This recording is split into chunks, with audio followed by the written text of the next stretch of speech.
안녕하세요. 소나나의 서재에 오신 걸 환영합니다. 우리 소나무님들의 오늘 하루는 어떠셨나요? 누군가에게는 그저 그런 똑같은 일상이었을 수도 있고, 또 누군가에게는 참 행복한 하루, 반대로 다시는 겪고 싶지 않은 최악의 하루였을 수도 있겠죠. 하지만 오늘 하루로 여러분의 인생이 결정되는 건 아닙니다. 지금 당장 근심과 걱정이 가득하다고 해서 앞으로도 그렇지는 않은 것처럼요. 오늘 제가 고른 책은 여러분들에게 꼭 해드리고 싶은 말과 같습니다. 당신은 결국 무엇이든 해내는 사람. 이 책의 저자는 우연히 축구 영상 하나를 보게 되었다고 해요. 페널티킥을 성공적으로 막아냈던 골키퍼에 관한 영상이었는데요. 골을 막아서 기뻐하는 사람이 있다면 누군가는 골을 넣지 못해 좌절하는 사람이 있게 마련이죠. 그런데 그 순간에 지나 최선을 다했던 선수들 모두 지금은 많이 늙었거나 생을 마감한 사람도 있었습니다. 모두에게 똑같이 주어진 시간, 종착지는 모두 같은 인생. 그 안에서 좌절하고 극복하고 슬퍼하고 기뻐하고 결국에는 죽음으로 회귀하는 이 삶이라는 굴레 안에서 평생 이렇게 오르락내리락 해야 한다면 우리는 어떤 것을 추구하며 살아가야 할까요? 저자는 중심을 잡는 것이 중요하다고 말합니다. 삶이라는 여행에서 길을 헤매게 될 때 돌아갈 중심이 있다면 방황의 시간도 그리 오래 걸리지 않을 테니까요. 그리고 결국 무엇이든 해낼 수 있을 테니까요. 오늘은 이 책을 읽으며 여러분이 지금 하고 있는 모든 걱정과 근심을 놓아주셨으면 합니다. 같이 읽어볼까요?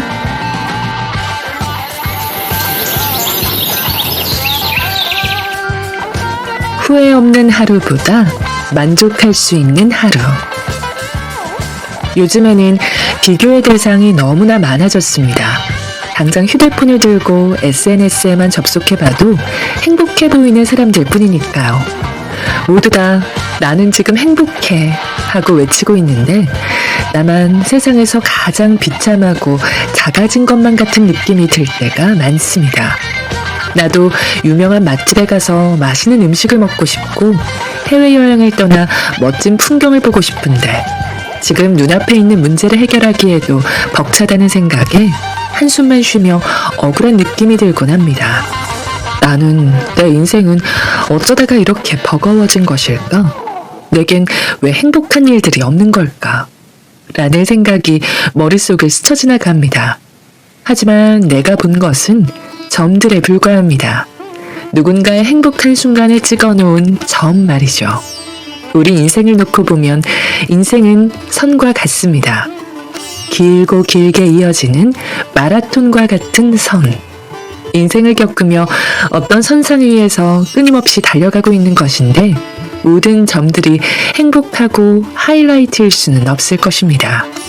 모든 점이 하이라이트라면 그 점들 역시 아무것도 아닌 일상이 되어버리기 마련일 테니까요. 그러니 다른 사람들의 행복한 순간들만 보고 나의 일상과 비교하는 일을 줄여야 합니다. 정말 중요한 건 지금 이 순간 길고 길게 이어진 선 위에서 하이라이트처럼 찍힌 점들 이외의 일상까지도 즐겁고 행복하게 보내는 법을 아는 것입니다. 나는 절대적으로 아름답다는 걸 기억하세요. 그리고 본질을 바라보는 힘을 기르는 겁니다. 있는 그대로 내가 마주한 현실을 바라보면 지금껏 버텨온 내 삶이, 지금껏 이뤄낸 나의 모든 것들이 자랑스럽게 다가올 것입니다. 지금 느끼고 있는 그 불안이 다른 사람에게서 온 것이라면 이것 하나만 기억하고 되뇌었으면 합니다. 나는 너와는 다른 아름다움이 있으니까, 그러니까 괜찮아 라고요. 비교라는 것은 언제나 우위를 판단하기 마련이라 둘 중 더 좋아 보이는 것을 더욱 돋보이게 만듭니다. 사람들은 언제나 좋은 결과만 받아들이려고 하는 법이고 또 그런 것들만 보려고 할 테니까요. 하지만 나의 과정을 믿으세요. 이를테면 남모르게 흘렸던 베개에 묻어있는 눈물, 땀 흘려 고생한 흔적을 담은 누렇게 변해버린 하얀색 티셔츠의 뒷면 같은 것들이요. 고작 남의 시선 따위로 흔들려선 안 된다는 말을 하고 싶습니다. 그 말이 진실을 기반한 사실일지라도 나는 어디서건 존중받고 대접받아야 마땅합니다. 내가 겪은 모욕이 근거가 있든 없든 나에게 수치를 줄 순 없습니다. 한 가지 확실한 건 내 주변에서 떠들어대고 있는 사람들은 내 인생을 겪어본 적이 없다는 사실뿐입니다. 무슨 일을 하든 어떤 선택을 하든 그들의 준거 기준에 합당할 필요는 없으니 너무 괴념치 않았으면 합니다. 그러한 것들은 이내 사라지는 것들일 뿐이며 나를 결코 무너뜨리거나 무기력하게 만들 힘이 없는 것들일 뿐이니까요. 만일 누군가 나를 힘들게 할 때면 하나만 기억하세요. 나는 모욕을 겪을 사람이 아니라는 것, 그런 시선을 받을 사람이 아니라는 것, 그리고 설령 그 말이 진실된 것이더라도 그들은 나를 비난할 자격이 없다는 것, 또 수많은 사람과 상황이 지금의 나를 힘들게 할지라도 언젠가 그것조차 나를 지탱할 아주 좋은 밑거름이 될 것이라는 것. 그러니 내 인생에서 타인의 비중과 영향력을 높이지 않아야 합니다. 우린 보통 후회 없는 삶, 후회 없는 선택을 하길 원합니다.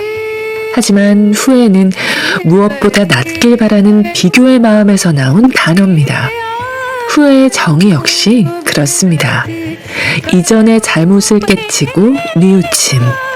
결국 후회는 그것보다 나았던 선택, 어제보다 무난했던 하루, 지난번보다 괜찮았던 경기 등 비교의 대상이 있는 것입니다. 하지만 만족은 지금 이 상태에 충분한 기분이 드는가에 초점을 둔 마음입니다. 흡족한 마음이 드는지, 모자란 부분 없이 충만한지, 결국 나 자신의 감정과 마음에 신경을 쓰게 되는 것입니다. 그러니 오늘은 비교를 줄이고 나에게 조금 더 초점을 맞춰 후회 없는 하루보단 만족할 수 있는 하루가 되었으면 합니다. 흔들릴 필요 없습니다. 언제나 인생은 선택의 연속입니다. 하지만 선택의 순간이 찾아왔을 때 우린 너무 많은 고민을 하게 됩니다. 이 선택이 옳은 것일까? 훗날 나에게 더욱 도움이 될 선택은 무엇일까? 하고 말이죠. 허나 정말로 현명한 선택은 더 좋은 결과를 만드는 선택이 아니라 선택한 후 그 선택을 어떻게 내 의도에 맞게 도움이 되는 방향으로 만들어가는지에 달려 있습니다. 오로지 자신의 내면에 집중을 한 뒤 내린 선택은 올곧기 마련입니다. 그간 살아온 자신의 신념과 기준은 지금의 선택을 만들어낼 것이고 그 이후 선택이 옳은 선택이라고 믿게 만드는 것은 온전히 자신의 몫일 것입니다. 그러니 다른 사람의 의견과 비난에 흔들릴 필요도 이유도 없습니다.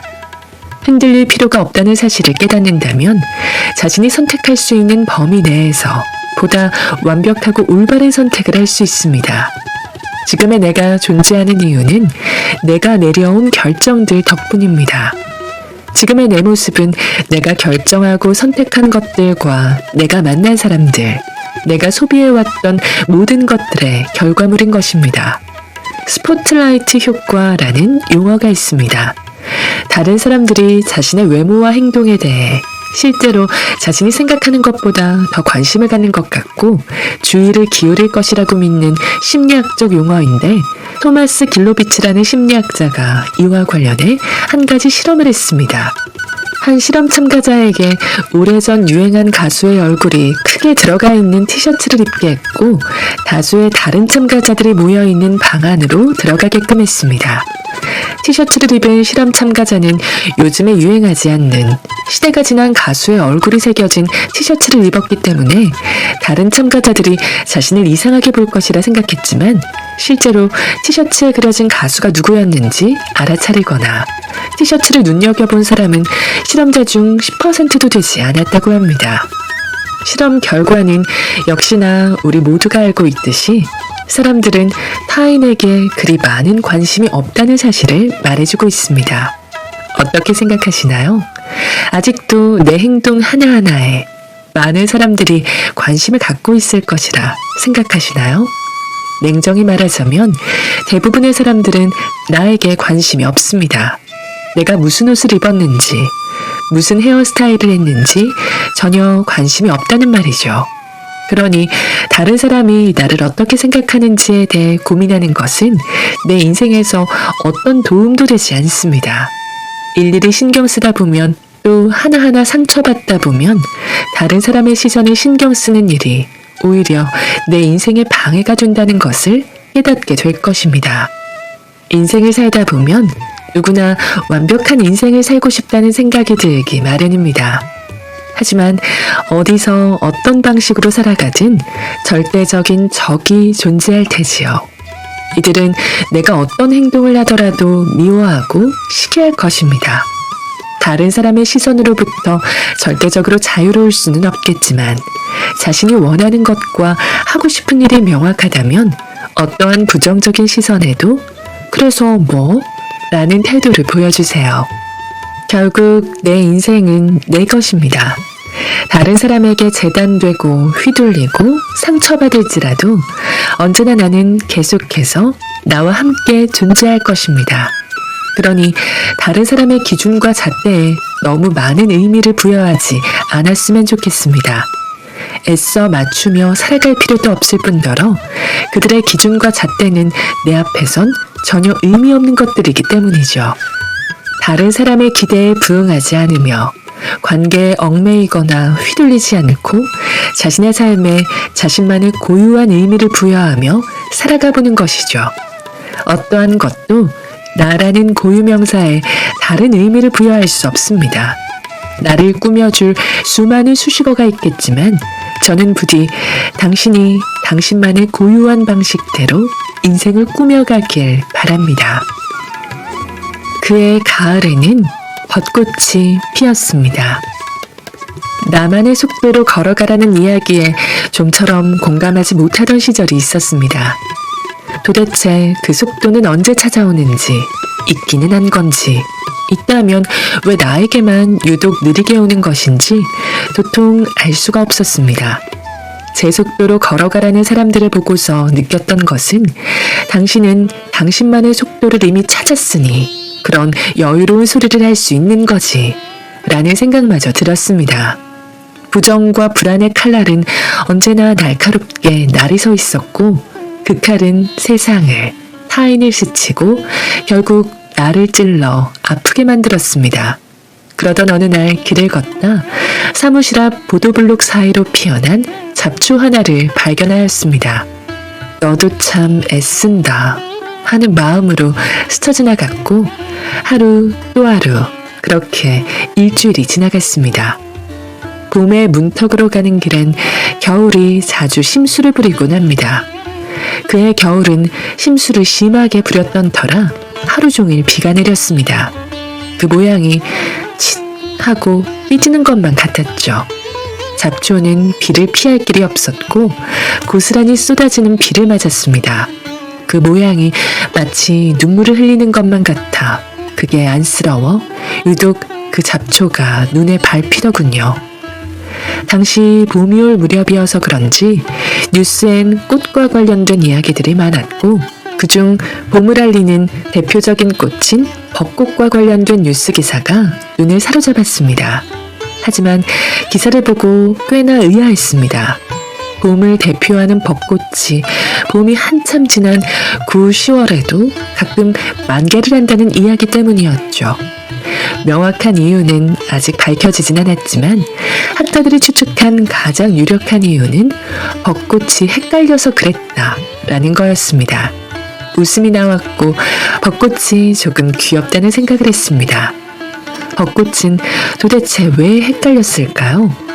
기사를 조금 더 읽어보니 그럴 수 있겠구나 싶었습니다.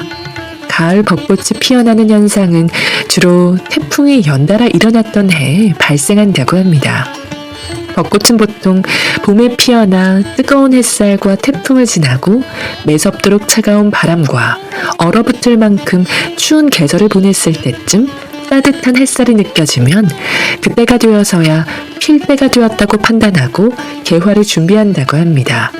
그런데 태풍이 잦은 해에는 여름 태풍의 매서움을 겨울바람으로 착각하고 가을 햇살을 봄 햇살의 따스함이라 판단해 개화를 한다는 것이었죠.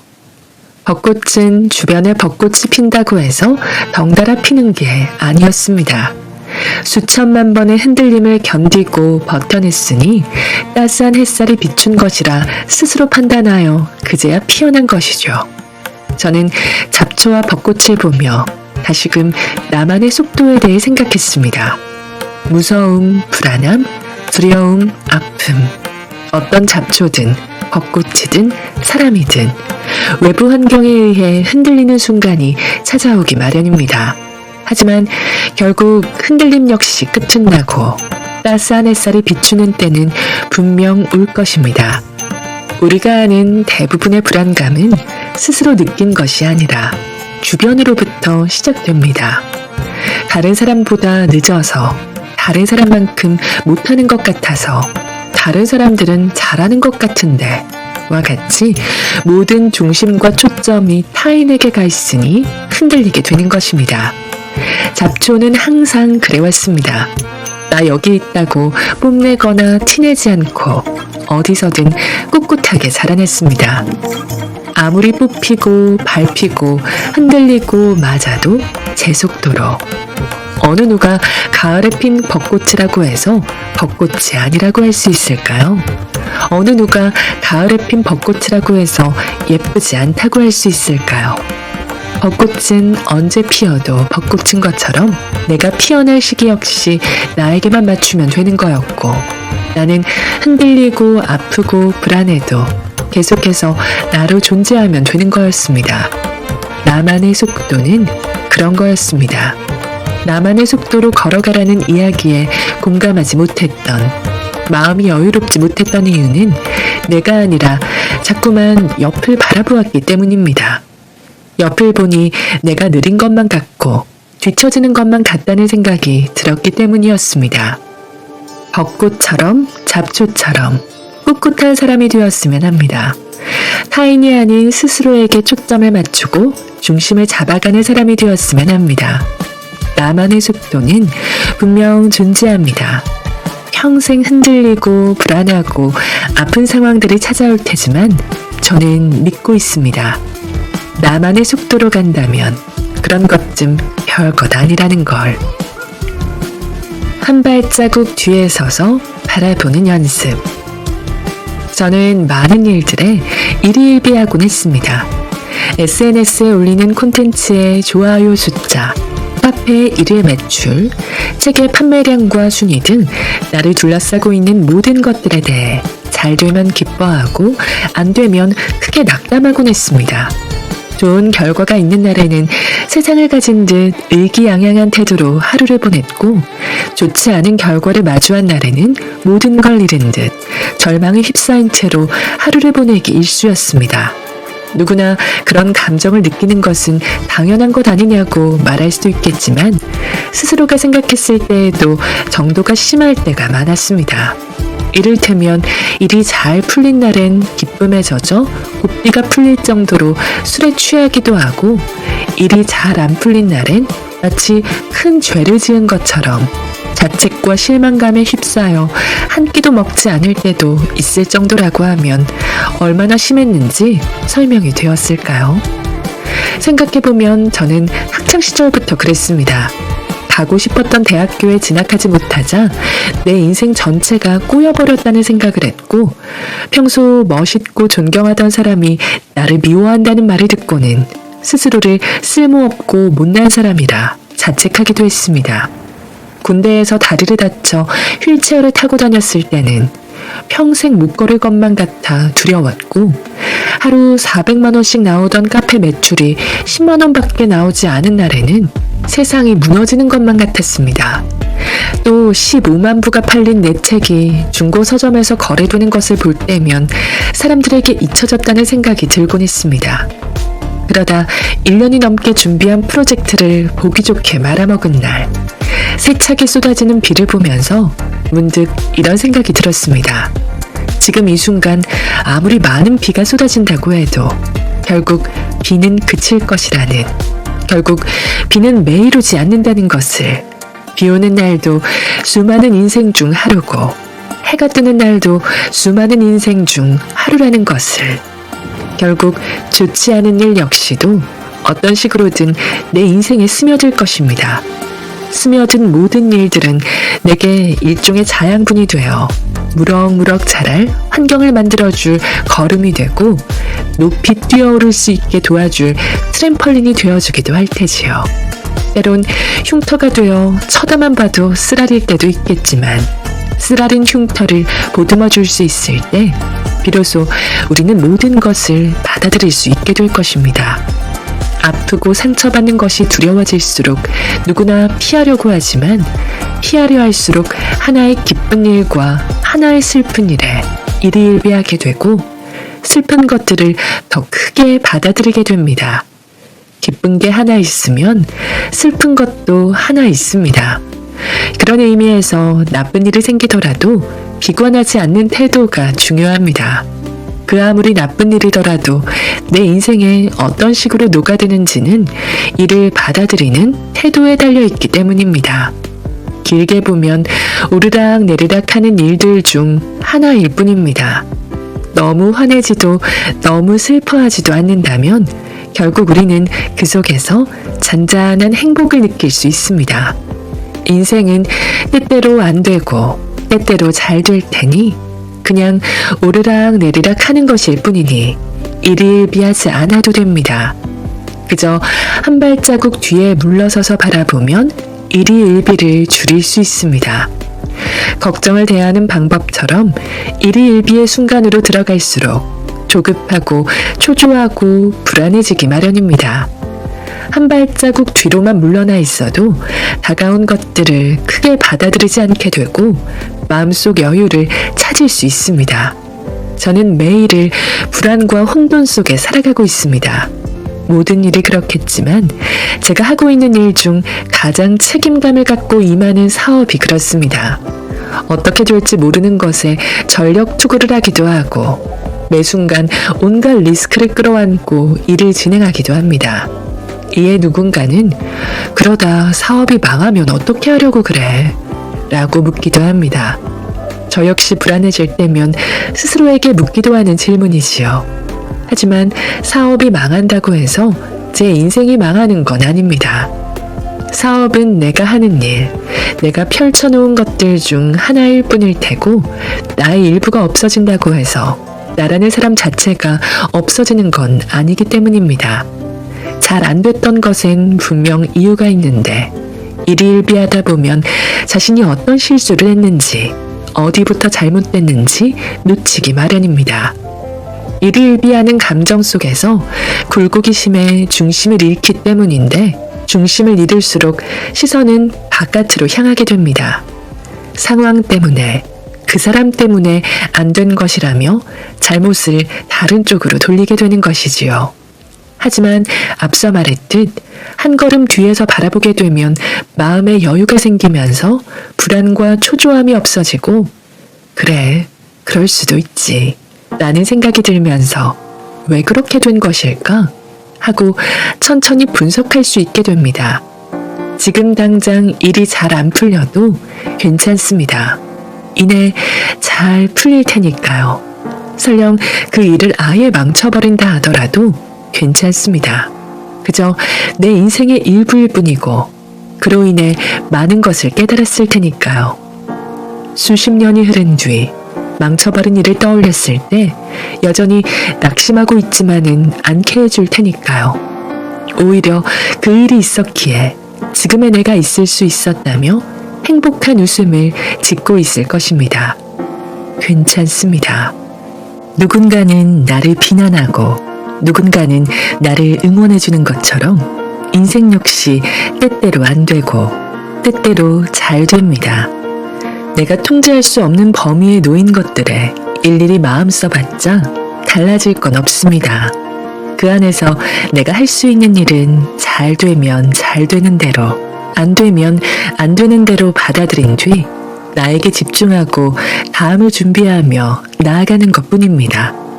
마냥 좋아 보이던 것들도 막상 겪어보면 내가 왜 좋아했을까 싶을 때도 있고 정답인 줄만 알았던 것들이 틀릴 때도 있습니다. 또 중요하게 생각했던 게 지나고 보니 아무것도 아닌 것으로 바뀔 때도 있었습니다. 인생이 그런 것 같습니다. 오르락 내리락 왔다 갔다 하는 것. 그러니 잘 안 된다고 해서 낙심할 것도 없습니다. 결국 생각만큼 잘 안 되는 것 같지만 생각보다 잘 될 일들이 더 많을 테니까요. 사람들도 그렇습니다. 안 되면 누군가는 그럴 줄 알았다며 달려들고 누군가는 괜찮다고 고생 많았다고 토닥여줍니다.